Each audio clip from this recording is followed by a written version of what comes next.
Hello बच्चों, मैं हूं रवीश कुमार और आप देख रहे हैं रवीश कुमार 1238। बच्चों, आज हम पढ़ेंगे factors of polynomial form of A X square plus B X plus C. मतलब कोई भी अगर फैक्टर है जो A X square plus B X plus C के टर्म में है तो उसको हम कैसे करेंगे। ठीक है, यानी इसको हम एक और टर्म बोल सकते हैं, मिडिल टर्म को स्प्लिट करके, मतलब मिडिल टर्म को दो भागों में डिवाइड करके उसको हम सॉल्व कर सकते हैं, उसको भी हम बोलते हैं। तो A X square B X plus C के फॉर्म के पोलिनोमियल कैसे हम सॉल्व करेंगे। फर्स्ट एग्जांपल हम देखते हैं। इसमें दिया हुआ है, फर्स्ट क्वेश्चन है 2x square plus 7x plus 3। ये क्वेश्चन दिया हुआ है, ठीक है। तो हम पहले हम करते क्या है इसमें, देखो जैसे यहाँ पे एक्स स्क्वायर के पास में क्या है, कोएफिशिएंट इससे कितना है 2 है, और जो केवल कांस्टेंट वो टर्म क्या है 3 है।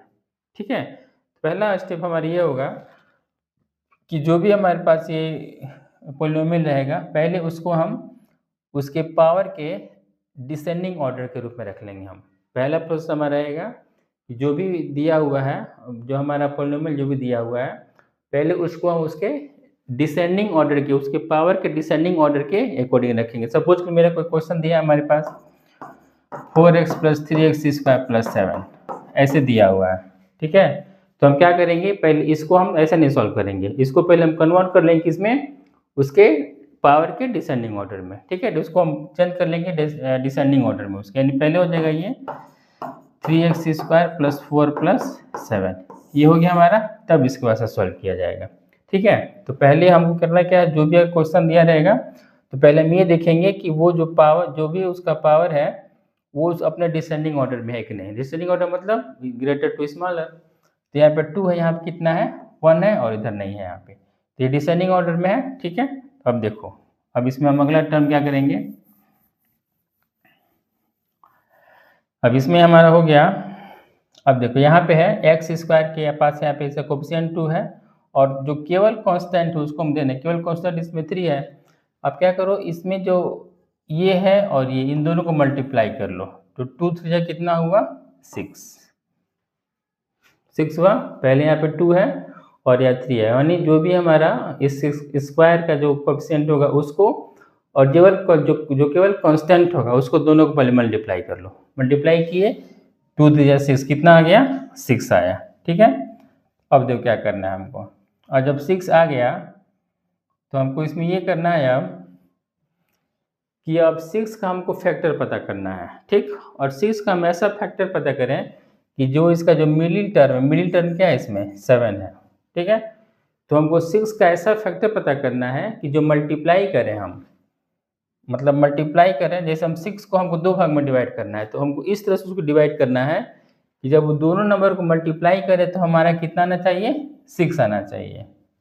ठीक है, और ऐड करें या सब्ट्रैक्ट करें, यहाँ पे तो ऐड होगा क्योंकि यहाँ पे ऐड दिया हुआ टोटल ऐड है, लेकिन अन्य क्वेश्चन में हो सकता है कि ऐड करें या फिर सब्ट्रैक्ट करें तो कितना आना चाहिए, जो बीच वाला टर्म है हमारा 7 उतना आना चाहिए। क्लियर हो रहा है ना, मतलब हमको 6 का ऐसा टर्म पता करना है कि मल्टीप्लाई करने पे ये वाला टर्म आ जाए, 3 2 जा 6 आ जाए, ऐड करने पे या फिर सब्ट्रैक्ट करने में किसी भी एक में ऐड हो या फिर सब्ट्रैक्ट हो, कितना आना चाहिए वहाँ पे 7 आना चाहिए। ठीक है, अब देखो हम कैसे करेंगे, अब हम पहले ये पता करेंगे कि 6 किस किस के टेबल में आता है। तो 6 का पहला क्या हो जाएगा, 1 का टेबल लेते हैं हम, तो 1 × 6 पहले में ही हो गया, 1 6 है कितना होगा 6, मतलब मल्टीप्लाई कर रहे हैं हम तो 6 1 6, यानी 1 और 6 दो फैक्टर है कि जो मल्टीप्लाई करने में कितना आंसर आ रहा है 6 आ जा रहा है, और अगर इसको हम ऐड कर रहे हैं 6 और 1 कितना हो जा रहा है वो 7 आ जा रहा है हमारा ना। तो यानी यहाँ से हम 6 इक्वल क्या लिख सकते हैं, इसके जगह पे हम 7 को किसी रिप्लेस कर सकते हैं 1 और 6। हम देखो कुछ और फैक्टर देखते हैं 6 का, अब मान लो 6 से एक और फैक्टर क्या हो जाएगा 1 हो गया। अब 2 पे आते हैं, 2 3 या 6। अब देखो 2 × 3 जब हम मल्टीप्लाई करेंगे तब तो 6 आ जा रहा है, लेकिन ऐड करने पे 3 2 5 और हमको चाहिए क्या 7, यानी हमको ये नहीं लेना है, ये से नहीं आएगा हमारा। समझ में नहीं कैसे करना है ना, मतलब मल्टीप्लाई करें तो मल्टीप्लाई वाला टर्म आ जाए, और उसको ऐड करो या सब्ट्रैक्ट करो, किसी एक में कोई एक से ही ऐड या सब्ट्रैक्ट किसी एक करने पे हमको ये बीच वाला टर्म आना चाहिए। तो बीच वाला टर्म कितने हमारा है 6 + 1 7 और 6 × 1 6 आ जा रहा है ना। अब देखो यानी हमको इसमें क्या लिख देना है, अब देखो अभी हमको ऐसे लिख लेंगे ये 2x² प्लस ये x लिख लेंगे और हम 7 की जगह क्या लिखेंगे, हमको 7 जगह लिख लेना है 1 + 6 क्योंकि 1 और 6 को ऐड करने पर 7 आ रहा है तो ये हो जाएगा 1 + 6। क्लियर हो रहा है। अब ये हो जाएगा यहाँ पे +3 वैसे लिख लेंगे। अब देखो अब ये हम वैसे उतार लेंगे 2x² प्लस ये हम इसका मल्टीप्लाई तो 1 × x कितना हुआ x और 6 × x कितना हो जाएगा ये 6x, ये हो जाएगा +3 हो जाएगा। ठीक है।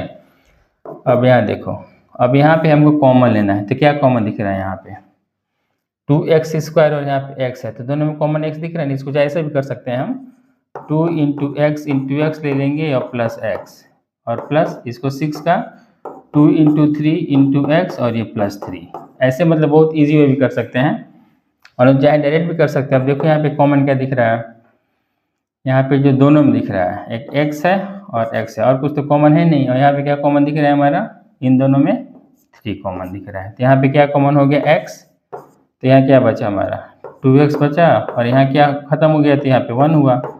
यहाँ पे क्या कॉमन दिख रहा है हमको 3, यहाँ क्या दिख रहा है बचा हुआ 2 और x और ये 3 से 3 कितने में डिवाइड होगा 1 टाइम में। अब देखो और फिर इन दोनों में देखो कि क्या कॉमन है, ये 2x + 1 कॉमन है दोनों में। देखो कभी भी ये और ये इन दोनों में कोई भी एक टर्म सेम आना चाहिए। जैसे अगर 2x + 1 है तो यहाँ भी 2x + 1 मतलब कोई ना कोई कॉमन इसमें जरूर आना चाहिए तभी फैक्टर बस सही कहा जाएगा।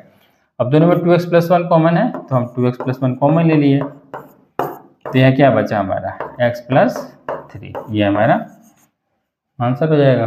ठीक है। ऐसे में एक और एग्जाम्पल देखते हैं। इसमें एक और एग्जाम्पल में दिया हुआ है, ये क्वेश्चन है 6x², वो क्वेश्चन दिया हुआ है वहाँ लिखा हुआ ऑलरेडी। तो ये दिया हुआ यहाँ पे 6x² + 5x - 6। तो पहले हमारा वही प्रोसेस है, क्या करेंगे पहले 6 से जैसे इससे इसको मल्टीप्लाई करेंगे तो 6 से कितना हुआ हमारा 36 हुआ ना। अब देखो अब 36 से क्या करेंगे हम, अब हमको 36 का फैक्टर लेना है और ऐसा फैक्टर लेना है ताकि हम क्या करें जब उसका मल्टीप्लाई करें तो कितना आना चाहिए 36 आना चाहिए और ऐड करें या फिर सब्ट्रैक्ट करें दोनों में से कोई एक, मतलब अगर ऐड करें तो या फिर सब्ट्रैक्ट करें तो मैंने किसी भी एक से कितना आना चाहिए हमको 5 आना चाहिए। समझ में आ रहा है ना। पहले 6 और 6 मल्टीप्लाई करो, 6 6 जा 36 हुआ तो मल्टीप्लाई करें। अब 36 का ऐसा फैक्टर लो तो जब मल्टीप्लाई करें तो 36 आ जाए, लेकिन और उसको और उसी फैक्टर को ऐड करो या फिर सब्ट्रैक्ट करो तो कितना आना चाहिए, किसी एक से ऐड या सब्ट्रैक्ट से कितना आना चाहिए हमारा 5 आना चाहिए। तो देखो फैक्टर निकालते हैं इसमें हम 36 का फैक्टर लेंगे तो क्या क्या हो जाएगा, ये 2 18 हो जाएगा, 2 9 3 3 9 3 3 3 1 3, ये हो रहा है हमारा 2 2 3 3, यानी इतना नंबर हमारे पास है और हमको इसी नंबर से कितना लाना है 36 लाना और 5 लाना। तब उसको अरेंज करो। जैसे अगर हम कर लें 2 2 जा 4 और 3 3 जा 9, ठीक है। तो 4 और 9 हो रहा है ना, मतलब उसको कैसे भी अरेंज करना हमको और अरेंज करके हमको 36 और 5 लाना है।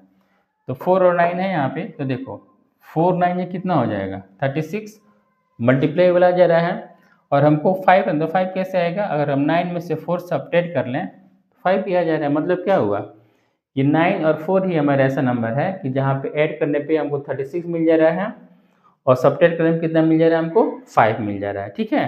अब देखो यहाँ पे हम सॉल्व करते हैं, ये हो जाएगा 6x² प्लस x और ये 5 की जगह पर क्या हो जाएगा 9 - 4 हो जाएगा। जैसे देखो 9 - 4 5 हो गया और 9 में से 4 हम सब्ट्रैक्ट किया क्या हमारा हो गया 5 और 9 4 जा 36 दोनों आ जा रहा है। अब ये हो जाएगा 6x² प्लस, इसको सॉल्व कर लेंगे तो 9x, इसको करेंगे तो -4x - 6, 9x से मल्टीप्लाई किया 9x आ गया, और ये किए तो -4x -6। अब देखो, अब इसको चाहो तो छोटा कर सकते हैं, 6 का 2 × 3 × x × x हो जाएगा, प्लस 9 का 3 × 3 × x माइनस 4 का 2 × 2 × x माइनस 6 से कितना हो जाएगा 2 × 3। अगर चाहो तो इसको डायरेक्ट भी ऐसे कॉमन ले सकते हो, अगर नहीं समझ में आ रहा होगा तो इस तरह से भी कर सकते हैं। अब देखो हमको पेयर लेना है, तो इसको लेना है इन दोनों को एक में और इसको एक में। तो देखो यहाँ क्या कॉमन दिख रहा है, दोनों में 3 दिख रहा है और दोनों में क्या दिख रहा है x दिख रहा है, ठीक है।